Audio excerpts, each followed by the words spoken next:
बहुत ही खास गेस्ट जुड़ चुके हैं कमोडिटी समाचार से अंकित कपूर सर। सर बहुत-बहुत स्वागत है आपका फाइनेंस ज्ञानी पर। जी, नमस्कार। सर यहाँ पर सोने-चांदी की कीमतों को लेकर लास्ट कई सेशन से जो है वो लोगों को क्लैरिटी नहीं मिल पा रही है कि कहाँ पर अब क्या करना है। अभी यूएस से जो है एम्प्लॉयमेंट डेटा का भी इंतज़ार हो रहा था, वो भी आ गया है। वहाँ पर भी जो है डेटा मज़बूत हमें नज़र आ रहा है। ट्रेज़रीज़ की बात करें तो उसमें थोड़ा-सा प्रेशर फ़ील हो रहा है। अब उस पर आपका क्या व्यू है? सबसे पहले तो ये जानना चाहेंगे आपसे। देखिए मार्केट में अगर कंडीशंस देखें तो हमने लास्ट 2 महीने में बहुत अच्छी तेज़ी देखी थी, उसके बाद में एक क्रैश देखने को मिला जिससे पूरा का पूरा मार्केट हिल गया। स्पेशली नए लोग जिनको एक्सपीरियंस पिछले 10 साल, 15 साल का पुराना है, उनको ये सारी चीज़ें नॉर्मल लगती हैं क्योंकि उनको सारी चीज़ें एक्सपीरियंस्ड है। लेकिन जो नए लोग फोमो के अंदर मार्केट में आए थे, उनके लिए बिल्कुल एक बहुत बड़ा धक्का था, जहाँ पे हमने करीब-करीब 1.5 लाख रुपए से ज़्यादा की गिरावट यहाँ पे चांदी के अंदर देखने को मिली और करीब-करीब 20 से 25 हज़ार रुपए की गोल्ड के अंदर गिरावट देखने को मिली। लेकिन गोल्ड के अंदर फिर भी इतनी गिरावट देखने को नहीं मिली जितनी सिल्वर के अंदर मिली, क्योंकि जस्ट सिल्वर एक वोलेटाइल कमोडिटी है। यहाँ पे सबसे बड़ी चीज देखने वाली बात है कि ग्लोबल मार्केट की भी सिचुएशन क्या है। तो सिचुएशन ये है कि जितना भी फोमो क्रिएट हुआ था सिल्वर के अंदर वो अब बनता नजर आया। लेकिन अब यहाँ पे डेटा प्रोस्पेक्ट से वापस हम जाएंगे, जहाँ पे अभी हमने नॉन फॉर्म पेरोल का डेटा देखा। तो जब हमने एनएफपी का डेटा देखा तो वहां पे जो एक्सपेक्टेशन थी उससे डबल आया। लेकिन फिर भी मार्केट ने कोई रिएक्ट नहीं करा है। मार्केट ने रिएक्ट नहीं क्यों नहीं करा, उसका सबसे बड़ा रीजन है क्योंकि डेटा में अभी क्लैरिटी नहीं है और ये डेटा आने वाले टाइम में अभी थोड़ा-सा और जब नेक्स्ट मंथ आएगा एनएफपी का डेटा, तभी जब रिवीजन होके आएगा तो डेफिनिटली कहीं न कहीं ये डेटा जो है कम होके नजर आएगा और हो सकता है कि ये 90s की फिगर में रहे। अगर ये 90s की फिगर में रहता है तो यहाँ पे पॉजिटिव सिग्नेचर गोल्ड ऑलरेडी दे चुका है। अब यहाँ पे पूरा के पूरा सिनेरियो हो रहा है कि कल सीपीआई का डेटा क्या रहने वाला है, मतलब महंगाई के आंकड़े किस तरह से रहने वाले हैं और महंगाई के आंकड़े को देखना बहुत जरूरी है।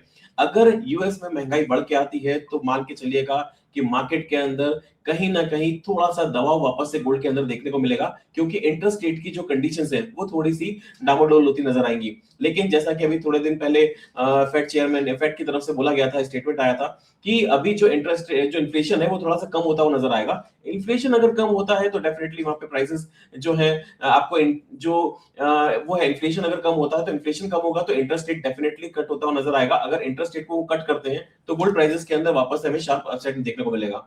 तो यहाँ पे सिनेरियो थोड़ा सा मिक्स निकल के आ रहा है, डेटा ड्रिवन होके चल रहे हैं। मुझे लगता है कि बहुत बड़ी तेजी या बहुत बड़ी मंदी गोल्ड एंड सिल्वर के अंदर अभी कम से कम 15 या 20 दिन मान के नहीं चल रहा है।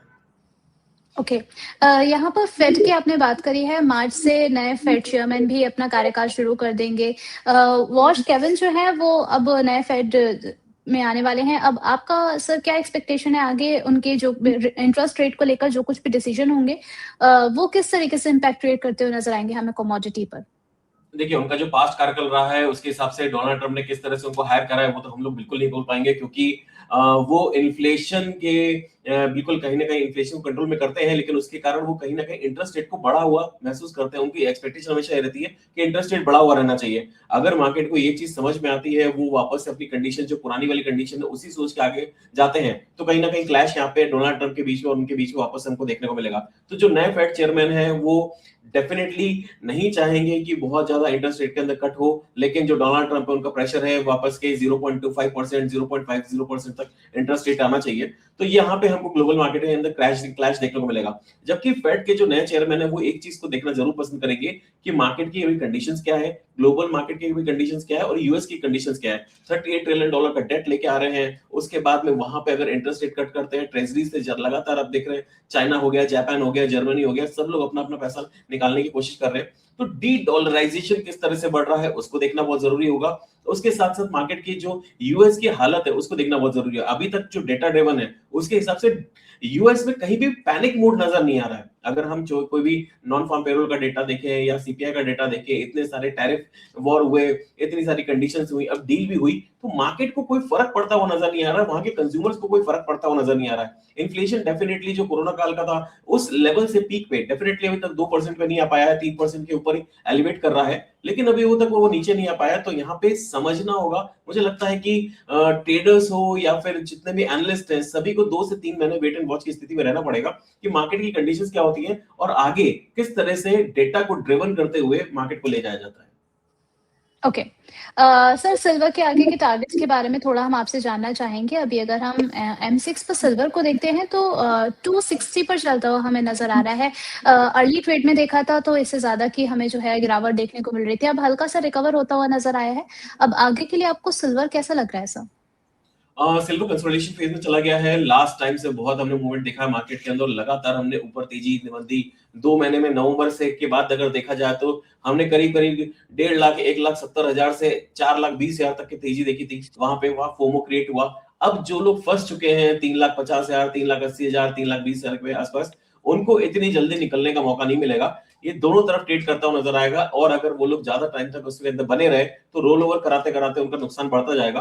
तो मुझे लगता है कि यहाँ पे सिल्वर के अंदर कोई बहुत बड़ी तेजी या बहुत बड़ी मंदी की उम्मीद जो है अभी फिलहाल में नहीं करके चलेंगे, लेकिन ये धीरे धीरे जो लेवल से डिटोरेट होते जाएंगे, क्योंकि कोई भी चीज की एक लिमिट होती है, उस लिमिट के ऊपर क्रॉस अगर कोई चीज कर रही है तो वहां पे जो डिमांड है वो खत्म हो जाती है, इंडस्ट्रियल डिमांड खत्म होती है नजर आएगी धीरे धीरे, और जो सब्स्टिट्यूट्स हैं वो निकल के आएंगे कि सिल्वर की जगह कौन सी चीज है जिसका इस्तेमाल करा जा सकता है। क्योंकि सिल्वर की एक जो वैल्यू होती थी 80,000 90,000 चल रहा था बहुत टाइम से, उसके बाद में ये ऑलमोस्ट अगर देखा जाए तो 3 टाइम्स या 4 टाइम्स हो गई थी। तो इतनी ज्यादा अगर तेजी किसी चीज में हो रही है तो वहां पे कंसोलिडेशन एक बनता है। तो मुझे लगता है कि नए ट्रिगर के लिए वेट करना होगा, लेकिन अगर आप सोच रहे हैं कि वापस से 4,20,000 के लेवल मिल जाएंगे, बहुत जल्दी मिल जाएंगे, या 7 लाख हो जाएगी चांदी, जो रिमर फैला था मार्केट के अंदर 10 लाख हो जाएगी, जी। ऐसा कुछ नहीं होने वाला। अब कंसोलिडेशन फेज में चला जाएगा, और ये जो कंसोलिडेशन है ये बहुत लंबा भी हो सकता है, इस चीज को आप मान के चलिएगा। ओके। सर, सभी का एक सवाल यहाँ पर ये भी था कि क्या हमें 2026 तक जो चांदी है वो मैक्स टू मैक्स अगर हम देखें तो किन प्राइसेस पर हमें हिट करते हुए नजर आ सकती है? अगर आपको ऊपर में मिलती है वही $90, $95, $100 के आसपास मिलती है तो वहां से बिकवाली चालू हो जाएगी, और वहीं अगर मैं बात करूं $60, $55 के आसपास मिलती है तो वहां से खरीदाई आ जाएगी। तो नीचे के लेवल पे खरीदना है, ऊपर के लेवल पे बेचना है, यही चीज करती है, और दोनों तरफ के ट्रेड्स रहेंगे। यहाँ पे अभी जो 2 महीने में लोगों को फोमो क्रिएट हुआ था, जो मजा आया था कमाने में, जो 20-20 हजार रुपए के मूवमेंट जहां पे देखने को मिल रहे थे, वैसी चीजें अब कुछ भी देखने को नहीं मिलेगी। अब यहाँ पे एक्चुअल एनालिसिस अब यहाँ पे चालू होगी, जहां पे हमको दोनों तरफ के मूवमेंट देखने को मिलेंगे। ये कंसोलिडेशन है, और आने वाले टाइम में ये कंसोलिडेशन बहुत लंबा रहने वाला है। ओके, चलिए, सिल्वर के बारे में बातचीत हो गई, थोड़ा-सा गोल्ड पर भी नज़र डाल लेते हैं। गोल्ड जो है एम6 पर इस वक़्त 158 पर चलता हुआ नज़र आ रहा है। सर, यहाँ पर गोल्ड को लेकर के कोई स्ट्रैटेजी बन रही है क्या? गोल्ड में मैं थोड़ा सा पॉजिटिव हूँ यहाँ पे अगर देखा जाए तो, क्योंकि गोल्ड चलेगा। और जैसे जैसे हम बात करते हैं गोल्ड सिल्वर रेशियो की, गोल्ड सिल्वर रेशियो अगर 90 के ऊपर रहता है तो डेफिनेटली हम लोग सिल्वर को बाय करना चालू करते हैं, और जैसे ही ये 60 के नीचे जाना चालू करता है हम सिल्वर को सेल करके और गोल्ड की तरफ शिफ्ट हो जाते हैं। तो यहाँ पे मुझे लग रहा है कि ग्लोबल जियोपॉलिटिकल टेंशन जितनी बनी हुई है वो अभी आगे कंटिन्यू रहेंगी। डोनाल्ड ट्रंप इतनी जल्दी शांत होने वाले नहीं है, और मार्केट के जो कंडीशंस है अभी इतनी जल्दी सुधरने नहीं वाली है। तो जिस तरह से यूएस में टेंशन है, यूएस के अंदर डेट बढ़ता जा रहा है, ट्रेजरीज है वहां पे निकासी लगातार चल रही है, डॉलर इंडेक्स की अगर बात करें तो उसके अंदर भी मुझे कहीं ना कहीं प्रेशर दिख रहा है। तो ग्लोबल मार्केट सिनेरियो ये बोल रहा है कि सिल्वर को अभी थोड़ा सा छोड़िए, गोल्ड को पकड़ के चलिए, आने वाले टाइम में आपको गोल्ड अच्छे रिटर्न दे सकता है। चलिए, ठीक है, गोल्ड पर ज़्यादा भरोसा इस वक़्त बनता हुआ नज़र आ रहा है। सर, राहुल जी एक सवाल पूछ रहे हैं, कह रहे हैं कि इन्होंने फिज़िकल सिल्वर बाय किया था अगस्त 2025 में 1.2 लाख पर। 12 किलो जो है इन्होंने बाय किया हुआ है, पूछ रहे हैं कि सेल करें या फिर होल्ड करें? मुझे लगता है कि अगर आपने इसमें एसआईपी नहीं कर रखी है और फिजिकल मार्केट में अगर आपने बाय कर रखा है तो थोड़ा सा इंतजार करिए। मार्च तक हो सकता है कि आपको इस महीने के एंड तक एक उछाला मिले और 2,90,000 3 लाख के आसपास मिले, तो वहां पे निकलना मुझे बेहतर लगता है इस लेवल पे अगर, क्योंकि आपका ऑलरेडी अगर देखा जाए तो 3 गुना पैसा हो चुका है। तो अगर 3 गुना पैसा हो चुका है तो उसमें निकलना मुझे लगता है काफी बेटर रहेगा। अब इससे ज्यादा एक्सपेक्टेशन सिल्वर के अंदर नहीं कर सकते, क्योंकि इंडस्ट्रियल चीज है। आपको समझना होगा कि इंडस्ट्रियल चीज के अंदर बहुत बड़ी तेजी बहुत बड़ी मंदी की एक्सपेक्टेशन लेके नहीं चल सकते। तो यहाँ पे मार्केट अब कंसोलिडेट करेगा। रिटर्न्स की जो आपको उम्मीद लगा के चल रहे हैं वो ऑलरेडी आपको मिल चुका है। प्रॉफिट बुक करना मेरे हिसाब से काफी बेहतर रहेगा। यहाँ पर सिल्वर के बारे में भी थोड़ा-सा जानना और चाह रहे हैं, एक व्यक्ति हैं, ये पूछ रहे हैं कि हमें जो है वो 3 लाख आनंद जैन जी हैं, पूछ रहे हैं कि 3 लाख हमें कब तक टच होते हुए नज़र आएगा? देखिए, आगे। अगर 3 लाख की मैं बात नहीं कर रहा हूँ, लेकिन 2,90,000 2,85,000 अगर 2,95,000 के आसपास मिल गई है तो निकलने की कोशिश करिए। सिल्वर के अंदर आपको दोनों साइड के मूवमेंट देखने को मिलेंगे, और बहुत बड़ी तेजी या बहुत बड़ी मंदी की मैं वही बात कर रहा हूँ नहीं मिलेगी। और ये धीरे धीरे लेवल से जो 2,25,000 है वो भी आने वाले टाइम में कटता हुआ नजर आएगा धीरे से नीचे से। तो वो जो आप एक्सपेक्टेशन लेके चल रहे हैं कि वापस जो मार्केट में रूमर चल रहा है कि 7 लाख हो जाएगी 10 लाख हो जाएगी, कुछ नहीं होने वाली है। अब ये जो 4,20,000 है इसको तोड़ना काफी मुश्किल होगा। चलिए, ठीक है सर। और यहाँ पर सबसे बड़ी जो दिक्कत है वो है ईटीएफ्स वालों की। अभी तक जो है बहुत सारे ऐसे लोग हैं जो ईटीएफ के अंदर स्टक हैं। क्या स्ट्रैटेजी रखनी है सर? क्या आगे किया जा सकता है यहाँ पर? देखिए ईटीएफ के अंदर अगर आपने होल्ड कर रखा है और लॉन्ग टर्म नजरिया है तो डेफिनेटली उसको आप होल्ड कर सकते हैं, लेकिन एसआईपी मोड में जाएंगे तो मुझे लगता है ज्यादा बेटर रहेगा, क्योंकि इसमें एक्यूमुलेशन हो सकता है। क्योंकि मैं मानता हूं कि जब भी कोई हाई लगता है तो सिल्वर कम से कम 65% 67% टूटती है। तो वो अगर लेवल में हाई से अगर मान के चलता हूं तो 1,40,000 1,50,000 तक भी सिल्वर आ सकती है। टाइम लगेगा लेकिन आता हुआ नजर आएगा। लेकिन उसके बाद अभी वापस रैली कब देखने को मिलेगी, क्योंकि मेरे को जो फर्स्ट मैं मार्केट में जब मैंने एंटर करा था तो 2011 था। 2011 में मैंने पहली बार चांदी के अंदर रैली देखी थी, और वो रैली स्टार्ट हुई थी करीब 17-18 हजार रुपए से, 73 हजार पे खत्म हुई थी। तो उसने भी वहां पे अच्छे खासे रिटर्न दिए थे। उसके बाद हमने 2026 के अंदर 2025 से हमने ये रैली वापस स्टार्ट होते देखी, और जो हमने 2026 में एंड होते देखी। तो जो 1 से 1.5 साल का जो टाइम पीरियड था उसके अंदर वो चीज हो चुकी है। नो डाउट ग्लोबल मार्केट में सिल्वर के फंडामेंटल्स वैसे के वैसे ही बने हुए हैं, लेकिन अगर मैं यहाँ पे बात करूं कि इस समय वापस से क्या करना चाहिए, तो मुझे लगता है ईटीएफ के अंदर एसआईपी मोड में जाएंगे तो ज्यादा बेटर है। यहाँ पे लॉन्ग टर्म का नजरिया रखिए। वापस अब कितना लॉन्ग टर्म वो तो मार्केट बताएगा, लेकिन अभी की अगर बात करूं तो ये अब डिटोरेट होता जाएगा। अगर आपका नजरिया अगले 5 से 8 साल का है तो आपको रिटर्न्स अच्छे खासे देखने को मिल सकते हैं। लेकिन अगर आप मान के चल रहे हैं अगले 1 साल का नजरिया, तो मुझे लगता है कि काफी प्रॉब्लमेटिक सिचुएशन होने वाली है। ईटीएफ के अंदर निवेश बना के चलें, आने वाले टाइम में आपको वापस से तेजी देखने को मिलेगी, ये श्योर है, लेकिन इट विल टेक टाइम। अभी इतनी जल्दी वापस से कोई तेजी की अभी उम्मीद नहीं बन रही है। ओके। एक और सवाल है अशरफ अली जी का, कह रहे हैं कि इन्होंने जो है वो सिल्वर की खरीदारी की हुई है, फिजिकल फॉर्म में इन्होंने खरीदा है, 327 में लिया था, 10 किलो क्वांटिटी है, क्या करना चाहिए? होल्ड करें, 1 साल तक का वेट कर सकते हैं?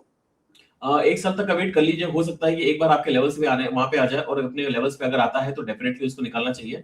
क्योंकि मैं भी अपने चैनल्स पे, न्यूज चैनल्स पे, हर जगह मैंने एक ही चीज बोली थी जब ये 3,20,000 क्रॉस करा था, कि अब फिजिकल वालों को नहीं एंटर करना चाहिए। जितनों को भी एंटर करना है वो ज्वेलर्स है या फिर जो ट्रेडर्स है, केवल वही ट्रेड करे, और जो फिजिकल मार्केट वाले हैं बिल्कुल ये इससे दूर हो जाए। तो मुझे लगता है कि कम से कम कुछ टाइम के लिए इस मार्केट से भी दूर रहना चाहिए। एक बार शायद आपको मौका मिल जाए निकलने का, लेकिन अगर निकलता है तो डेफिनेटली वहां पे आपको जाना चाहिए। Okay. Sir as of now के अभी ये जो कमोडिटी मार्केट इतना ज़्यादा वॉलेटाइल बना हुआ है, ऐसे में अगर हम थोड़ा-सा समझना चाहें, क्या आइडियल एलोकेशन होना चाहिए कमोडिटीज़ का अपने पोर्टफोलियो के अंदर? आपकी क्या सलाह रहेगी सर? देखिए अभी तक तो जो एलोकेशन चल रहा था मार्केट के अंदर, हम लोग बात कर रहे थे 60 और 40 का रेशियो चल रहा था, 60% गोल्ड 40% सिल्वर। लेकिन अगर हम बात करें यहाँ पे, तो अब मुझे लगता है कि एलोकेशन में चेंज करना चाहिए। 70% गोल्ड की होल्डिंग होनी चाहिए और 30% सिल्वर के अंदर होल्डिंग होनी चाहिए। ओके। साथ ही साथ आपने सर सिल्वर के बारे में जब हम डिस्कस कर रहे थे, तो आपने बोला था कि अब इंडस्ट्रियल डिमांड में जो है वो कुछ और भी आने के अनुमान नज़र आ रहे हैं। सर, अगर हम इसी बीच अगर कॉपर को थोड़ा-सा और जानना चाहें, क्या कॉपर है वो कोई फ्यूचर अपॉर्च्युनिटी बनाता हुआ आपको नज़र आ रहा है? बिल्कुल कॉपर मुझे लग रहा है कि आने वाले टाइम में एक अभी बेस वापस से बनाता हुआ नजर आ रहा है। अभी हमने देखा था 1480 1400 के आसपास गया था, उसके बाद में क्रैश आया वापस से मार्केट में, क्योंकि उस समय सिल्वर ग्लोबल मार्केट में सब जगह क्रैश आ गया था। एक चीज थोड़ा सा ध्यान से समझिएगा कि कोई भी कमोडिटी, एक माना गया है 1994 का स्टेटमेंट है कि कोई भी कमोडिटी की वैल्यूएशन डॉलर की वैल्यूएशन से ज्यादा नहीं हो सकती। अगर उससे ज्यादा हो रही है तो वो वहां से क्रैश हो जाएगी। तो वो स्टेटमेंट के ऊपर ही हम लोग आगे कंटिन्यू कर रहे हैं कि वहां पे डॉलर को अभी जितना पावरफुल बना रखा है वही चीज सारी यहाँ पे कंटिन्यू हो रही है। तो मुझे जो एक्सपेक्टेशन अभी मार्केट के अंदर है वो ये है कि जो रेंज है अभी मार्केट के अंदर वो बनी रहेगी। ओके।